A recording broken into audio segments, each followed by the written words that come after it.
हे, क्या मेरी तरह आप भी उस दौर से गुजरे हो जिस दौर में हमें कोई भी छोटा मोटा डिजिटल काम करने के लिए अपना पीसी ऑन करना पड़ता था। जैसे कि वेब ब्राउज करना हो तो हमें हमारा पीसी ऑन करना पड़ता था, चाहे फेसबुक सर्फ करना हो या फिर कोई गेम खेलना हो या फिर ऑफिस से रिलेटेड कोई काम करना हो, हमें सबसे पहले हमारा पीसी ऑन करना पड़ता था। हमारे पास उस समय एक छोटू मोटू सा फ़ोन भी रहता था, लेकिन वो सारी चीज़ें उससे पॉसिबल नहीं थी और फ्यूचर में भी कभी वो चीज़ें उससे पॉसिबल होगी इस बारे में हमने सोचा भी नहीं था। लेकिन आज एक ऐसा दौर आ गया है जब कोई भी कमर्शियल ऐप सबसे पहले एक स्मार्टफोन के लिए बिल्ड की जाती है, चाहे वो iOS हो एप्पल का या फिर एंड्रॉयड हो। सो ये सब हुआ कैसे और आज हम यहाँ तक कैसे आए, इस दौर तक कैसे आए, हम आपको इसी वीडियो में बताने वाले हैं। लेकिन उसके पहले, hey awesome people, my name is चले।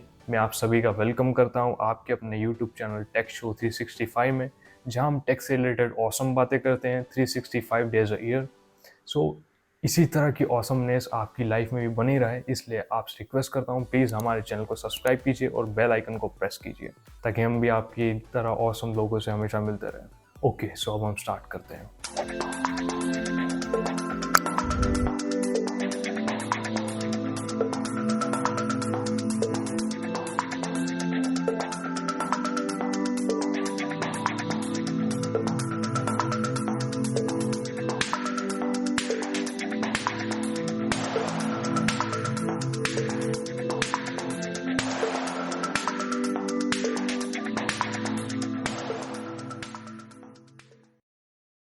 System on chip. तो सिस्टम ऑन चिप नाम सुन के ही ऐसा लगता है कि किसी तरह का सिस्टम है, किसी तरह का अरेंजमेंट है जो एक सिंगल चिप के ऊपर किया गया। लेकिन ये अरेंजमेंट है किस तरह का? ये अरेंजमेंट कुछ ऐसा होता है कि अगर आपने कभी अपना कंप्यूटर का कैबिनेट ओपन करके देखा हो तो उसके अंदर दुनिया की सबसे खूबसूरत चीज़ होती है जिस पर कभी कभी डस्ट लगी रहती है, वो है मदरबोर्ड। अगर आपने कभी मदरबोर्ड देखा हो तो मदरबोर्ड के अंदर CPU, GPU, रैम, उसके अंदर नॉर्थ ब्रिज, साउथ ब्रिज, ये सब कुछ मिलकर एक पूरा का पूरा सिस्टम बना होता है एक बोर्ड के ऊपर, राइट। लेकिन जब यही सिस्टम हम एक चिप के ऊपर बना देते हैं, एक चिप के ऊपर डिज़ाइन कर देते हैं, तो इसे हम बोलते हैं SoC। लेकिन एक SoC यहाँ तक ही सीमित नहीं होता है। एक SoC में दूसरी चीज़ें भी होती हैं जो कि इसे एक मदरबोर्ड से अलग करती है। सबसे पहली बात तो ये, बोर्ड और चिप इन दोनों को हम कंपैरिजन नहीं कर सकते। क्यों? क्योंकि चिप बहुत छोटी होती है और एक मदरबोर्ड होता है वो बहुत बड़ा होता है। लेकिन एक स्मार्टफोन के पर्सपेक्टिव से इसमें अपने खुद की अलग अलग मॉड्यूल्स भी होते हैं। एग्जाम्पल के लिए मैं आपको बताता हूँ ISP, इमेज सिग्नल प्रोसेसिंग। सो अगर आपने कभी पोस्ट प्रोसेसिंग के बारे में सुना हो, इमेज पोस्ट प्रोसेसिंग की मतलब जब भी आप एक पिक्चर क्लिक करते हो आजकल के स्मार्टफोन से या एक वीडियो शूट करते हो तो आप देखते हो कि कुछ टाइम में लेता है और उसके बाद जो रिजल्ट होते हैं वो बहुत स्टनिंग होते हैं, बहुत खूबसूरत होते हैं। ये रिजल्ट पॉसिबल हो पाते हैं ISP की वजह से।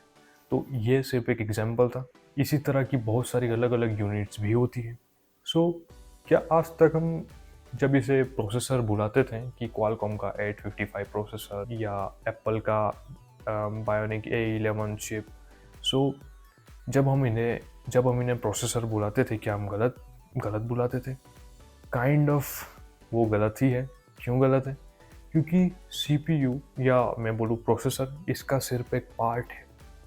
जो एक्चुअल हाईलाइट है इस वीडियो की वो मैं अब आपको बताने जा रहा हूँ। जो SoC होता है वो एक्चुअल में बना ही होता है एक प्रोसेसर और माइक्रो कंट्रोलर्स के कॉम्बिनेशन से।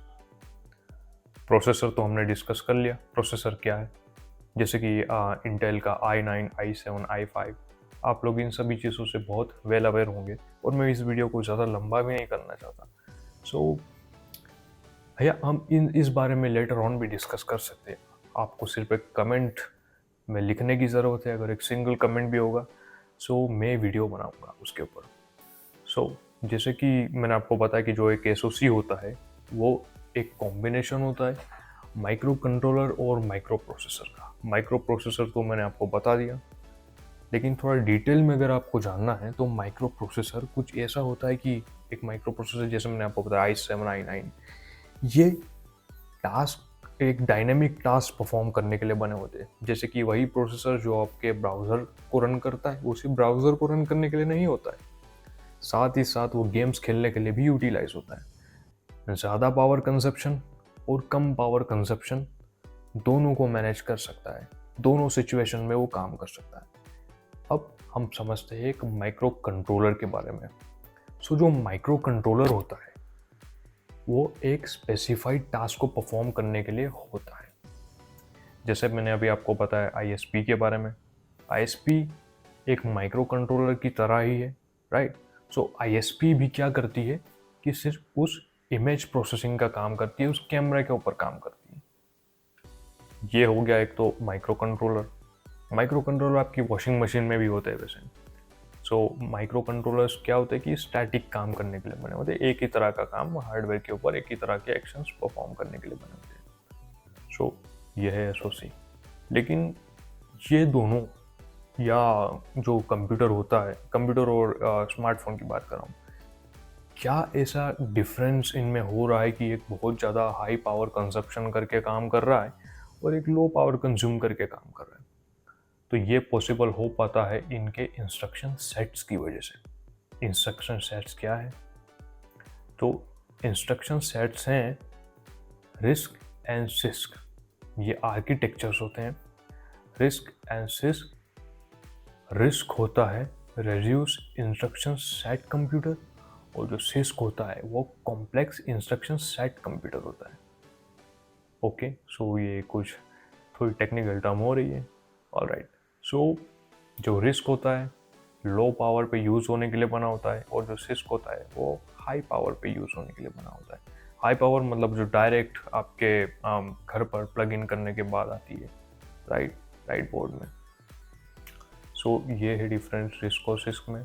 अच्छा, लेकिन उसके बाद भी जो ऐप्स होते हैं, जैसे कि क्रॉस प्लेटफॉर्म ऐप्स होते हैं, जैसे कि माइक्रोसॉफ्ट वर्ड है फॉर एन एग्जांपल, वो आपके कंप्यूटर के अंदर भी काम करता है और वही आपके स्मार्टफोन के अंदर भी काम करता है। थोड़े बहुत डिफरेंसेस होते हैं, क्यों? और दूसरी चीज़ कि ये ऐप्स काम कैसे कर पाते हैं इतनी इफ़िशिएंटली। एक तरफ वो ऐप है जो कि हाई पावर डिमांड कर रहा है और एक तरफ वही टास्क परफॉर्म करने के लिए एक तरफ यहाँ पर एक लो पावर सीपीयू के साथ भी वो उस टास्क को परफॉर्म कर पा रहा है। तो ऐसा पॉसिबल हो पाता है इनके इंस्ट्रक्शन सेट्स, पहली चीज़ जो कि मैं आपको बता चुका हूँ। और दूसरा ऐप ऑप्टिमाइजेशन। सो जो ऑपरेटिंग सिस्टम होता है और जो ऐप्स होते हैं वो इस तरह से ऑप्टिमाइज किए जाते हैं कि वो रिस्क पे इतनी इफ़िशिएंसी के साथ काम कर सके कि लो पावर कंज्यूम करने के बाद वो उसी तरह का आउटपुट जनरेट कर पाए जो कि एक कंप्यूटर कर पाता है एक हाई पावर के साथ। इसी तरह से ये टास्क परफॉर्म करते हैं। तो यही था एसओसी। आई होप कि आपको ये टॉपिक बहुत पसंद आया होगा। अगर मुझसे कुछ गलती हुई हो तो आपसे रिक्वेस्ट करूँगा, प्लीज़ मुझे बताइए और हम एक दूसरे से इसी तरह से मिलते रहें। इसके लिए प्लीज़ आप चैनल को सब्सक्राइब कीजिए। मैं आ रहा हूँ अगले वीडियो में, आपका वेट करूँगा with another awesome topic. Signing off, have a great day.